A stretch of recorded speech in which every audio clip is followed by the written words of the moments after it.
And so today, for the first time after this incredible week, things look a bit back to normal. There is traffic, banks have been open for several hours today, and also an unprecedented political process is underway. For the first time in the history of this country, the government has now met with members of the Muslim Brotherhood and other opposition groups, including members of the youth movement. But the Muslim Brotherhood is banned here, and yet the powerful Vice President Omar Suleiman has now been meeting with them. They've had meetings to which they've said they've organized a committee to lift the repressive state of emergency that's been in effect for decades, and also to lift press restrictions on the state press here, that they will be free and able to work without any censorship. We discussed all this in my exclusive interview with Omar Suleiman. You said that you had started dialogue with the opposition parties. Yes. Including Mr. al-Baradei? No, Baradei is not one of the opposition. He has his own group which related to the Brother Muslimhood or have links with Brother Muslimhood. And Brother Muslimhood asked me that they want to open a dialogue with me without Mr. Baradei. What do you understand by transition must happen now, as the United States is saying and many other countries are saying? It is a process starting by national dialogue, which I started this morning, and we will continue tomorrow and after tomorrow. We want the young people to know that all your demands, all your requests, we respond positively, and we promise that we will do, and we need quite time to implement these things to happen.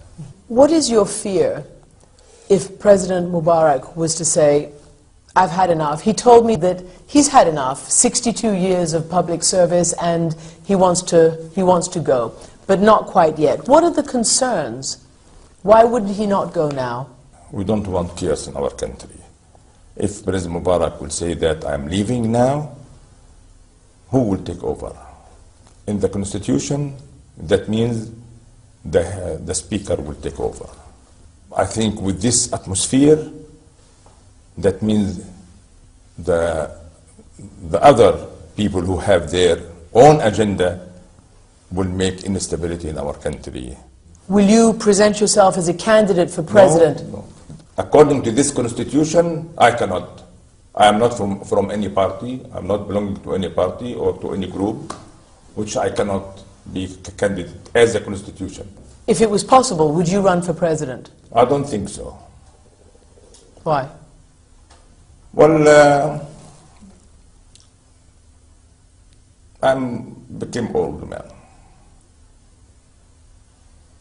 I did a lot for the country, and I have no umptious to be president of this country.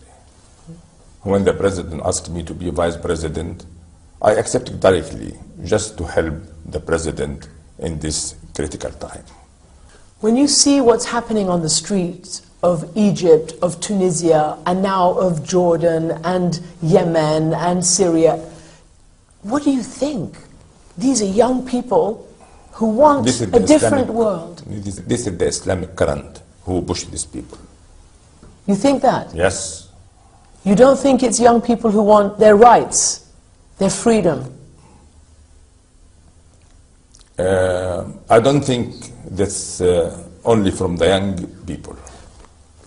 Others are pushing them to do that. In many parts of the Arab world, there's been no democracy. Do you not think the young people in today's world, connected to the internet, seeing everything that they see, do you not think that it comes from their hearts? It facilitated to talk all together. But it's not their idea. It comes from abroad. Do you believe in democracy?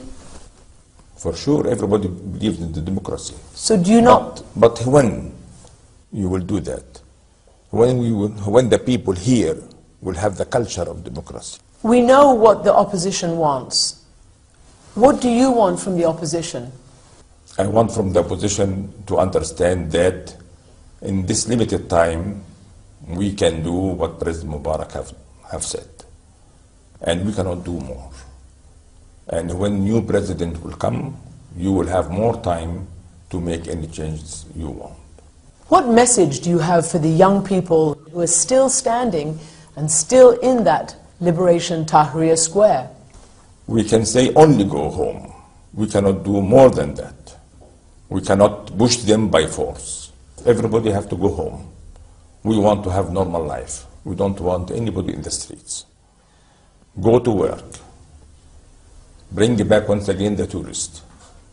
Go to the normal life. Save the economy of the country. Mr. Vice President, thank you very much for being with us. Thank you.